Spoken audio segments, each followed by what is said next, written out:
नांदेड मनपा आयुक्तांची शांताराम सगणे जलतरणिकेची पाहणी। नांदेड महापालिकेच्या स्विमिंग पूलमध्ये वाढणाऱ्या गर्दीच्या पार्श्वभूमीवर महापालिका आयुक्त महेश डोईफोडे यांनी आज शांताराम सगणे जलतरणिका येथे पाहणी केली। या पाहणी दरम्यान पाण्याची गुणवत्ता, स्वच्छता, सुरक्षा व्यवस्था आणि इतर मूलभूत सुविधांचा आढावा यावेळी घेण्यात आला।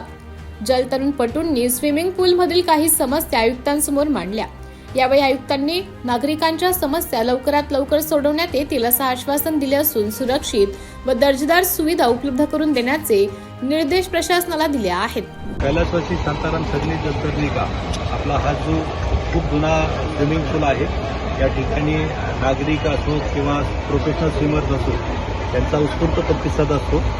आता उन्हाळा सुरू होतोय, त्यावेळी महापालिकेच्या या स्विमिंग पूलला गर्दीही जास्त प्रमाणात होते। त्या अनुषंगाने पाण्याची क्वालिटी आणि या ठिकाणच्या इतर फॅसिलिटीज याचा एकंदरीत आढावा घ्यावा म्हणून मी या ठिकाणी पाहणीसाठी आलो होतो।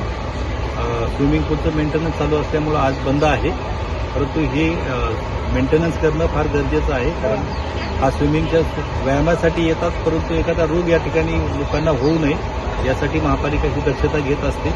येत्या उन्हाळ्यामध्ये या ठिकाणी येणारी संख्या पाहता महापालिकेच्या वतीने होणारे या स्विमिंग पूलची मेंटेनन्स, त्यासोबतच काही फॅसिलिटीज ज्या काही कारणाने या ठिकाणी अपघात होतात किंवा स्वच्छतेसाठी काही तक्रारी असतात, या सर्व या उन्हाळ्यामध्ये होऊ नयेत या दृष्टिकोनातून ही पाहणी करण्यात आलेली आहे आणि त्याप्रमाणे या ठिकाणचं जे यंत्रणा आहे त्यांना सूचना दिलेल्या आहेत। सर, आणखी एक स्विमिंग पूल हवा नांदेड शहरामध्ये अशी मागणी होत आहे। नक्कीच आपण यापूर्वीही सांगितलेलं आहे की आमचा महापालिका प्रशासनाचा प्रयत्न होता की नांदेड दक्षिणमध्ये एक स्विमिंग पूल असावं, ते आम्ही प्रस्तावित केलेलं आहे। लवकरच तोही मार्गी लागेल असा विश्वास आहे।